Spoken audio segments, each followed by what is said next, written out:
আমাদের গল্পকথা চ্যানেলে আপনাদের সবাইকে স্বাগত জানাই। আজকের আমাদের নিবেদন হলো বাপ মা মরা মেয়ে। আমাদের এই গল্পটি ভালো লাগলে অবশ্যই আমাদের চ্যানেলটাকে লাইক, কমেন্ট অ্যান্ড সাবস্ক্রাইব করবেন। ও ঠাকুমা, ওঠো, সকাল হয়ে গেল। আমি ভাতও চাপিয়ে দিয়েছি। ওঠো তাড়াতাড়ি, ওষুধ খেতে হবে তো তোমার। হ্যাঁ, উঠছি মোনা। বল, আমার শরীরটা আজকে অত ভালো লাগছে না। তো তুই এত সকালবেলা উঠলি কেন? তোর তো শরীর খারাপ করবে। এই মরার শরীরের জন্য তোর একটুও খেয়াল রাখতে পারছি না।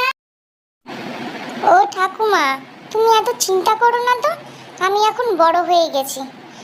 আমি আজকে যাব কাজ খুঁজতে, দেখি কোনো কাজ পাই কিনা। আর তোমার এখন বয়স হয়েছে, তুমি এখন শুধু ঘরে আরাম করবে। যা কাজ করার সংসারের দায়িত্ব আমি নিয়ে নেব, ঠিক? আর ঠাকুমা, তুমি এত চিন্তা করো না। চিন্তা করলে শরীরই খারাপ হয় বেশি। আর তাছাড়া তুমি ছাড়া আর আমার কে আছে গো ঠাকুমা? তুমি এত চিন্তা করো না, আমি ঠিক সামলে নেব। তুমি শুধু আমার পাশে থাকবে, ব্যাস। আর আমার কিচ্ছু চাই না, সব ঠিক করে নেব আমি। তোমার কি উপরে শরীর খারাপ লাগছে? তুমি নিচে এসে বসো ঠাকুমা।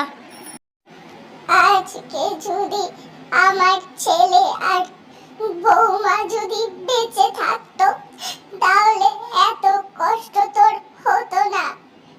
বিধাতা ওদেরকে নিয়ে আমাকে কেন বাঁচিয়ে রাখলো?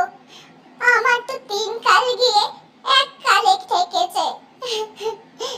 তোমাকে ভালো মন্দ খেতেও দিতে পারি না নাতনি। তুমি আমার জন্য এত ভাবছো, আর এই পোড়া কপাল, আমি তোমার জন্য কিছুই করতে পারছি না। ঠাকুমা, তুমি কাঁদছো কেন? এবার কিন্তু আমার খুব খারাপ লাগছে। তুমি কেঁদো না। আমাদেরকে এই দুঃখের সময় মনটাকে শক্ত করতে হবে, যাতে করে আমাদের এই বিপদের দিন থেকে আমরা বেরোতে পারি। তুমি মন শক্ত করো, সব ঠিক হয়ে যাবে। বিধাতা উপরে আছে, সমস্ত কষ্ট আমাদের দূর করে দেবে। তুমি দেখো। তুমি চলে এসো দেখি, তোমায় খেতে দিয়ে আমি কাজে বেরাবো। তারপর ওষুধ খেতে হবে তো তোমায়। আমার এখন ইচ্ছে করছে না খেতে, আমি পরে খেয়ে নেব। তুমি চিন্তা করো না, আমি ঠিক খেয়ে নেব। আমার তো বড্ড চিন্তা হচ্ছে, কোথায় যাবি কাজ খুঁজতে? তুমি এত চিন্তা করো না ঠাকুমা, আমি ঠিক সন্ধ্যের আগে বাড়ি ফিরে আসব। আমি জানি এসে দেখি তুমি ভাতও খেয়েছো আর ওষুধও খেয়েছো আর অনেক বিশ্রাম নিয়েছো। আমি বাড়িতে না থাকায় আবার যেন এদিক ওদিক বেরিয়ে যেও না, বাড়িতেই থাকবে কিন্তু, নাহলে কিন্তু আমি খুব রেগে যাব। হে ঈশ্বর, আমি যেন কোনো কাজ পেয়ে যাই। ঠাকুমাটাকে তো বড় মুখ করে বলে এলাম, যেন কাজ পাই ভগবান। না হলে আমি ঠাকুমার জন্য ওষুধ আনবো কি করে? ঘরে চাল ডাল সবই তো শেষ। ওই যে একটা দোকান দেখা যাচ্ছে না, গিয়ে ওখানে কথা বলে দেখি তো কোনো কাজ পাই কিনা।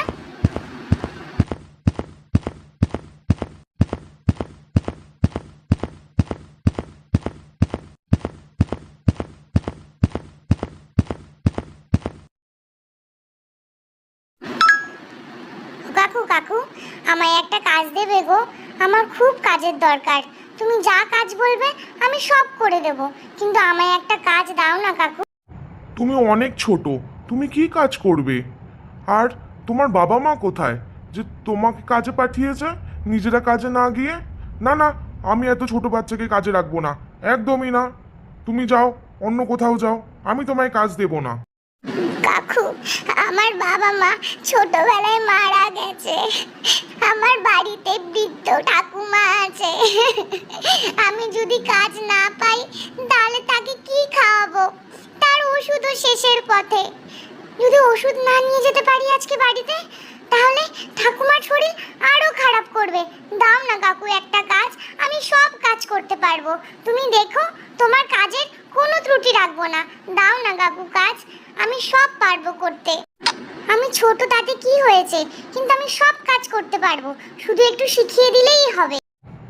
তুমি পারবে না মনা কাজ করতে দোকানে?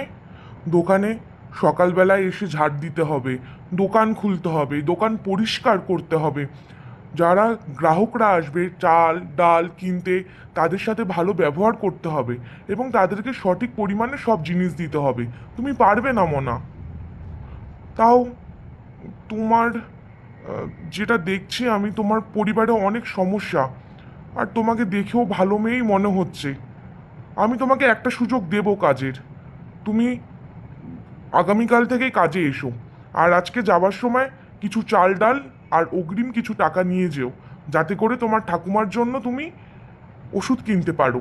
তুমি চিন্তা করো না, আমি তোমাকে কাজে নেব, কিন্তু তোমাকে কথা দিতে হবে তুমি কাজ মন দিয়ে করবে, কাজে কিন্তু ফাঁকি দিলে চলবে না। তোমাকে অনেক ধন্যবাদ কাকু, তোমার এই উপকার আমি কোনোদিনও ভুলবো না, কোনোদিনও না। আর কাজ আমি মন দিয়ে করব। তুমি দেখে নিও কাকু, আমি সব কাজ শিখে যাব। তোমাকে অনেক ধন্যবাদ। তুমি না থাকলে আজকে আমাদের কি হতো, আমরা তো পথে বসতাম। এ কি করছো মনা? ওঠো, আর কখনো করবে না। তুমি কাল থেকেই কাজে আসবে। আর আমার এখানে যারা কাজ করে তারা আমার সবাই পরিবারের সদস্য, তাদের পাশে আমি দাঁড়াবো না তো আর কে তোমাকে অনেক ধন্যবাদ কাকু, আমি কাল থেকে ঠিক সময়ে চলে আসব। এখন আমি যাই, নয়তো ওইদিকে আবার ঠাকুমা চিন্তা করবে। সন্ধ্যার আগে আমায় বাড়ি ফিরতে হবে। আসলাম কাকু।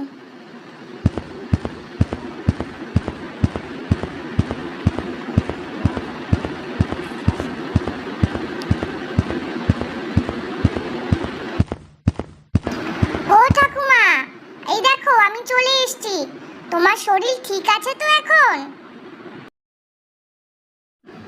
আমার কি চিন্তা হয় না এত দেরি করে আসলি? তুই ঠিক আছিস তো মনা? হ্যাঁ, আমি ঠিক আছি ঠাকুমা, আর তুমি এত চিন্তা করো না তো, সব ঠিক আছে।